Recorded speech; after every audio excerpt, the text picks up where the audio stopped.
What do you guys want to talk about? What do you want to talk about? What do you guys want to talk about? What do you want to talk about? What do we want to talk about? What do we want to talk about? What do you guys want to talk about? What a Raw. What a Raw, man. Hey guys, this is the Wrestling Maniac. Welcome to my channel, my wrestling channel for your wrestling fans. If you see what you like, make sure to subscribe, share, like, smash, do all that. But yes, let's get into this Raw review for March 9th, 2026. Let's do this, guys. All right, we're kicking off Raw. Adam Pearce is in the ring. He wants Seth Rollins. He's calling out Seth Rollins to meet in the ring.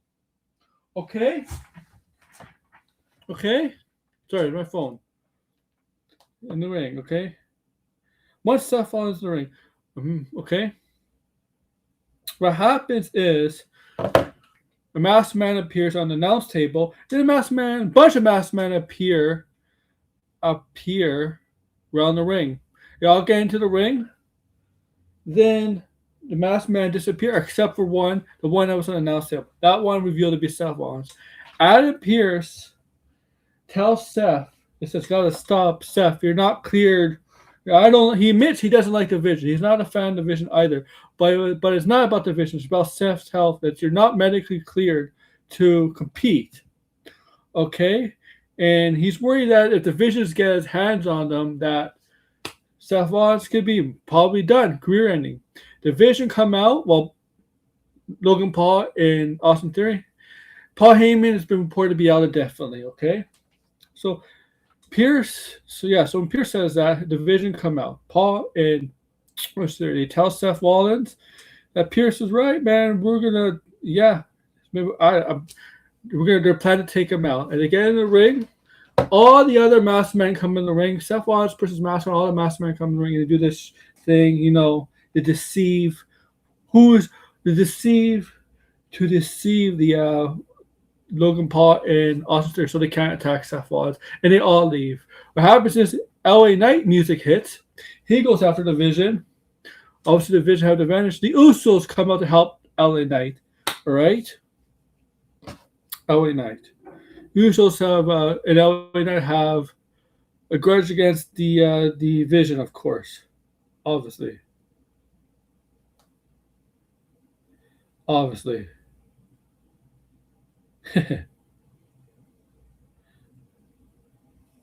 So what's next?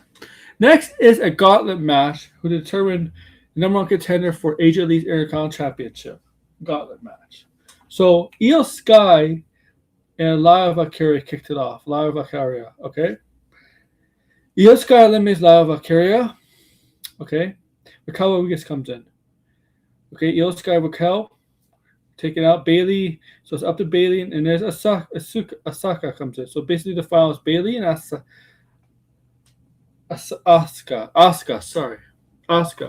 right? So whoever wins this between Bailey and Asuka will become the number one contender to face AJ Lee. Doesn't say WrestleMania, just the number one contender. And Bailey and Asuka put on a solid match. They always do when they're in the ring together. Put on a solid match. Kairi Sane's there to accompany Asuka. Kairi Sane was looking to get involved, but a lot of Valkyria make sure to take out Kairi. Bailey hits Asuka with the wall split and gets to 1, 2, 3. Celebrates with Lyra as she's the number one contender to face AJ Lee for the Women's Intercontinental title.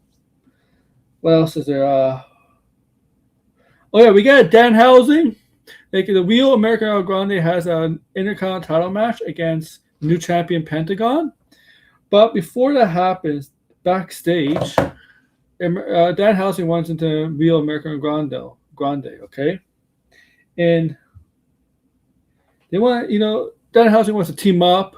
American Grande gives him positive stuff like not being a heel at all, but he says he has to prepare for his Intercontinental title match, that he needs to focus. He wants Danhausen, the Vamoose to go away, right?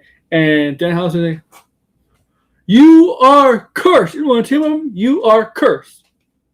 As Danhausen goes away. Oh yeah, Danhausen wanted to take off American Grande, the real American Grande's mask, to turn around and he said, number one rule: do not take off a luchador's mask.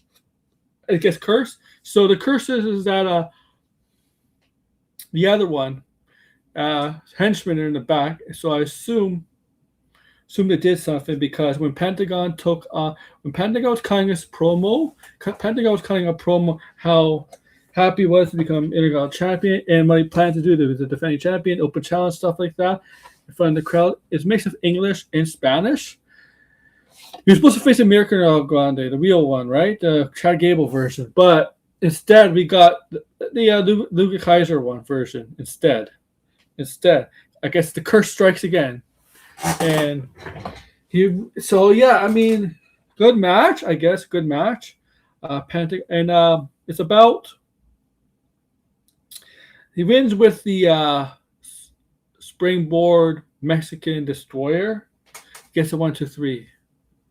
We get a video package of Stephanie Vaquer talking about Liv Morgan for the upcoming women's title match at WrestleMania. She describes Liv Morgan how there are two lives about how they got there, but also how she could respect Liv Morgan. She could like it's disappointing Liv Morgan because she believes Liv Morgan has potential, has the ability and talent to be one of the best superstars. But she basically says that Liv Morgan hides behind Dom Mysterio, her boyfriend, in the Judgment Day. They get what she wants. She takes the easy way. That's what a heel does. Okay? So Liv Morgan watches out of the TV, the Judgment Day backstage. Okay? She listens to that. So backstage, Dom is there. He's upset about losing the title. And Finn's not here. So JD McDonald says, I'll go look for Finn. And Mysterio's upset, says that he's going to go to the ring and air his frustrations. Be angry, all right? He asks Raquel and Liv to accompany him. Okay? You get a natty vignette. Good vignette. Solid vignette. Okay? Okay, no Rhea Ripley on Raw, I think. Oh, I didn't see her. What else? You got Kofi Kingston confronting Javon Evans, and he's basically telling him I was like you, Javon, young, wanted to show my talents, do all this stuff, but as I got older, as I learned, and so on and so on, to give him so-called words of wisdom, because Javon Evans is this high flyer who's doing all these crazy moves, and the veterans are telling you have to tone him down a bit, and you have to do this, you have to do that, And Xavier Woods is the only. He is hurt right now from Judgment Day, so it makes sense. Okay, it makes sense if you really think about it. Okay, what else is there? Yeah, so like I said, Paul Heyman's out. Okay, I guess we'll get to the Judgment Day segment. So Dom comes out. Calls out because she's frustrated losing her title because of what happened. Calls out Finn. Finn comes out with JJ McDonald with his music, his old music that he's been using again for a while, but it's old music, so you can tell it's a face turn. That's a dead giveaway. It's a baby face turn. Comes out. Finn says to Dom, I believe you could have been better, great, good, and good. And then he turns on Dom and says, no, maybe your father is right about you. And that's when Dom pushes him, shoves him, and then Finn does that kick move, he starts to try to attack. JD McDonald tries to get involved, tries to shove away Finn, but Finn's not having it, starts attacking Dom again, and gets to a point where JD McDonald clotheslines Finn, and Raquel Rodriguez and Liv start pummeling Finn. Yeah, what happens is Dom has the hammer. They set him up for 619. He uses the 619 with the hammer in his boot. McDonald hits down Finn with a couple steel chairs. Before that, Dom hits a splash. After then, McDonald hits a few chair shots down Finn, pushes the chair on top of Finn, and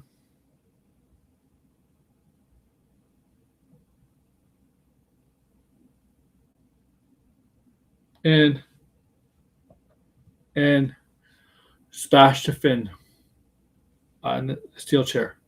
So Finn kicked out of the Judgment Day. So Finn and Dom most likely at WrestleMania.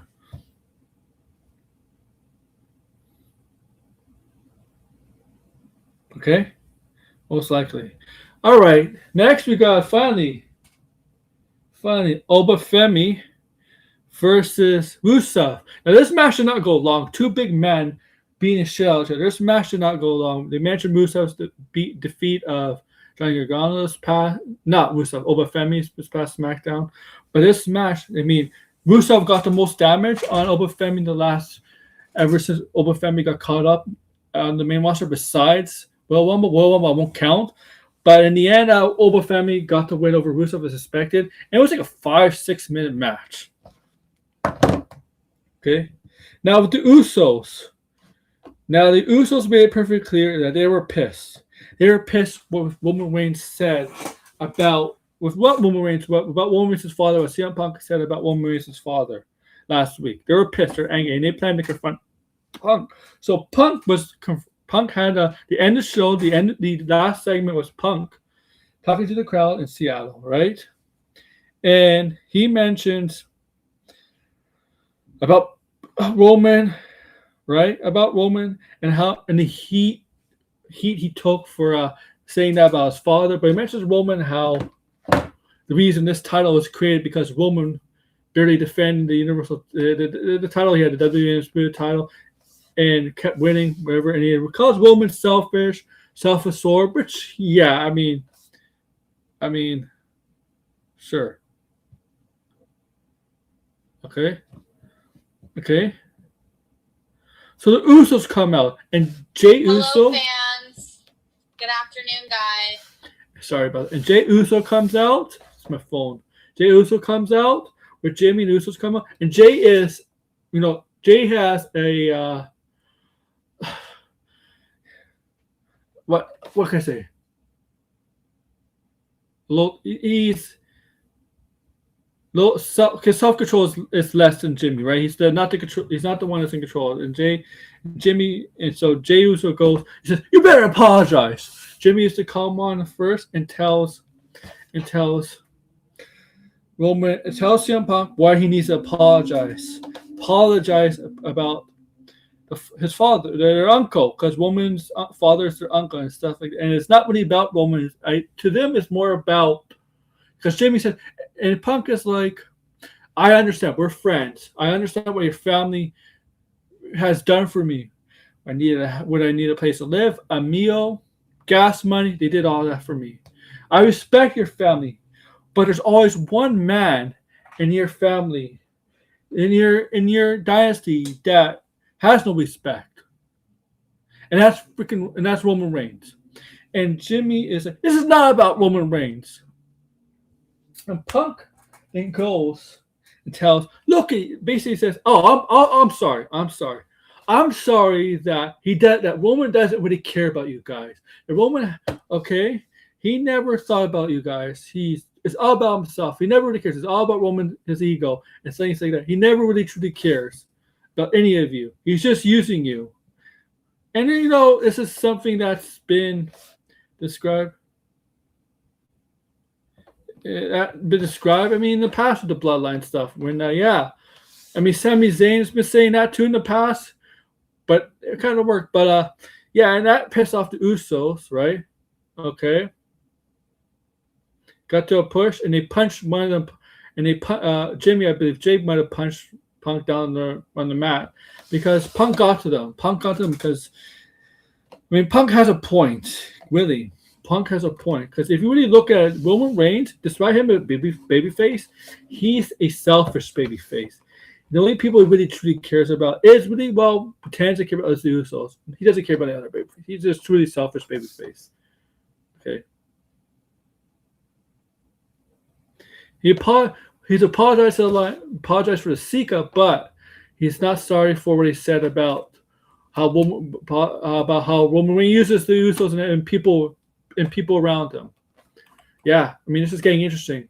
Oh yeah, Brock Lesnar supposedly gonna be back on Raw next week. I'll let you know. So like, share, subscribe, comment below, guys. Bye. Too sweet. Sweet. Too